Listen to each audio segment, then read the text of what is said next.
আমি ছোটবেলা থেকে এরকম।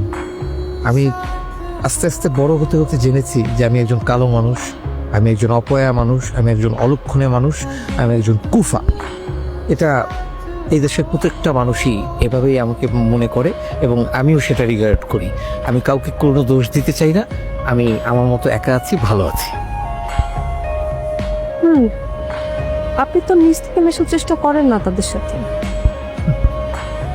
শুনুন, আর 10টা স্বাভাবিক মানুষের মতো আমার জীবনটাও স্বাভাবিক ছিল। ছোটবেলা থেকে আমি হেসে খেলেই বড় হয়েছি, অন্যান্য মানুষদের সাথে মিলেমিশে। সবাই আমাকে ভালোবাসতো। কিন্তু আস্তে আস্তে যখন বড় হলাম, একটা সময় টের পেলাম আমি এই সমাজে বিলং করি না।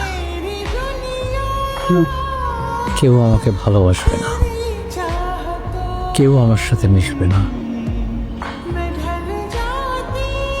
কেউ ভালো ব্যবহারও করবে না।